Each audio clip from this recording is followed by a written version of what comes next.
Namaste, my name is Avtans Kumar. Today is the 21st February of 2026. I am here at the Manav Seva Mandir just outside of Chicago, and today I have the distinct pleasure of talking to Madhavi Latha ji. Namaste Madhavi Latha ji. Welcome to US. I know you have been traveling for a few days already in the US. How has been your stay in the US so far? It's been very nice. I have, as I was meeting the Hindu diaspora, I could really, they touch me by the kind of, the love they have for somebody who have come from Bharat, and their interest, their zeal to understand more about the Dharma, and how they would really can become an igniting spirit to ensure that the Dharma and the temples are there forever, they flourish forever, because they together bring prosperity and peace across the globe. So I really love this kind of their energies, and the more number of cities I get to know, I meet them. It's like two things at a time. I get to know the land very closely, and at the same time, probably my journey towards Dharma is getting sharpened day by day. And I really love, and I'm thankful to the Almighty and to the Global Hindu Foundation for giving me this great opportunity to meet and greet my Sanatan Hindu Dharma in US. And how did you like the Chicago weather so far? Oh, it's really very nice, because I am always put to tough examinations in the beginning day itself. So when I just landed in Washington, it was approximately 20 to minus 20 degrees. So compared to that, I think Chicago is doing pretty good now. Okay. Good. So you're talking about Dharma, and for a beginner or for a foreigner who is not aware of what Dharma is, how would you put that in a few sentences, for someone who is totally ignorant about the concept of Dharma? I know it's a tough task because lots of Shastras have been written about Dharma. If you can just quickly summarize for us. I would just tell simply to a person who doesn't belong to this Dharma or who doesn't know this Dharma, I would tell them that this is a Dharma which speaks with a lot of warmth, but very motherly love and affection. This Dharma believes in taking hands in hands, and it builds, it propagates universal fraternity of brotherhood, and it's something which just teaches to ensure that we follow justice and righteousness in our day-to-day actions. So when we follow justice and righteousness in day-to-day actions, what is that we give into the ecosystem is prosperity and peace. So anybody, if they have to understand Sanatan Hindu Dharma, in a one-liner we say that Dharma teaches the action of peace and prosperity. So who would not want to have peace and prosperity in life? Absolutely. And you also mentioned visiting temples. How does Dharma and temple, how do they connect? What happens is, in our day-to-day life, in this running world with a growing technology and growing desires, and as Gautam Buddha says, desire is a root cause of pain, knowingly, unknowingly. Our desires keep growing every day. Temple is that place of sanctity where we repeatedly ask God, please give me the energy, the strength that I uphold Dharma, I follow Dharma, I imbibe Dharma, so that my actions lead to universal peace and prosperity. You need somebody to remind that. Like you come home back, mom reminds us, come on, wash your hands, it's time to eat food.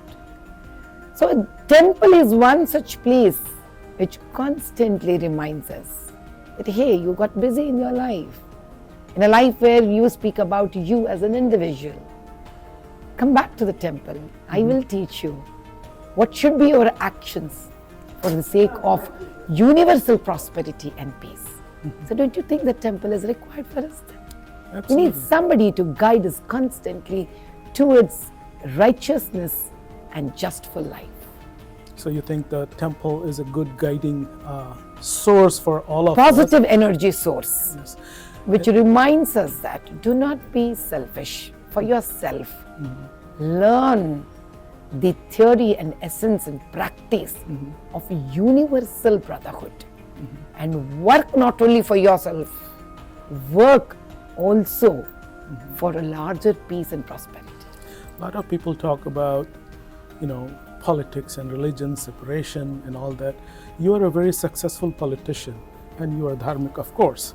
How do you reconcile that into your personal life? Dharma taught me that do not do an action that you think if somebody else does would hurt you. You get my point?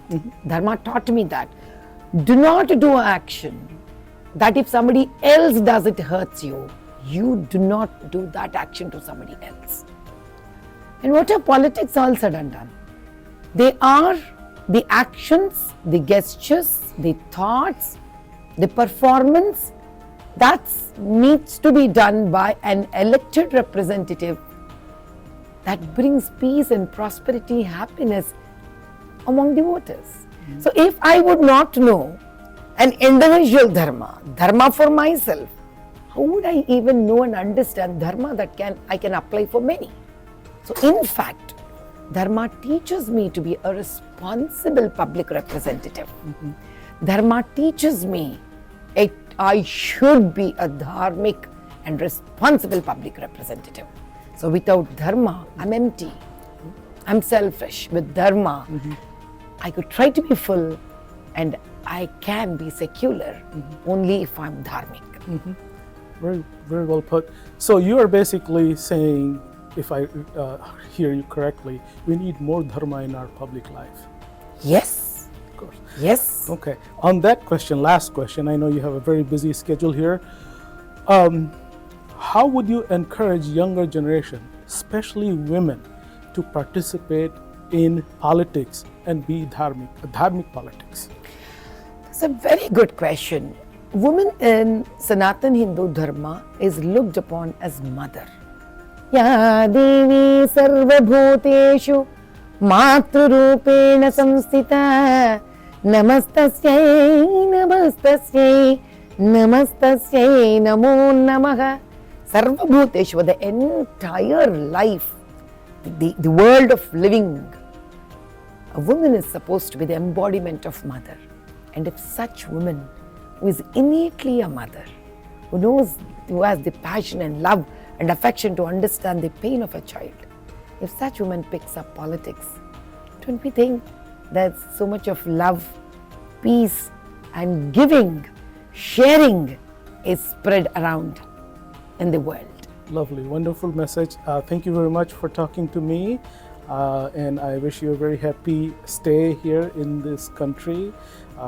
It is our Karm Bhumi, our Matri Bhumi is of course Bharat, and we are all very mindful of her progress and all, and I know you are too proud of our successes here as well. So thank you very much. Every Hindu American here, being born here or being legally declared as the citizen of this country, Dharma says you need to be loyal to the land where you make your bread and butter. So the little dharma that I know, I would want to convey through you to every Hindu American. You have to be loyal to this land. You need to perform on this land. And to do that, you need to help to elect the right people here and ensure the dharma flows in US so that the US is filled with peace and prosperity. And back the dharma that's given to you by your origin land, Bharat, it also becomes your responsibility to serve even that land. Thank you. Dhanyavad very much. Dhanyavad.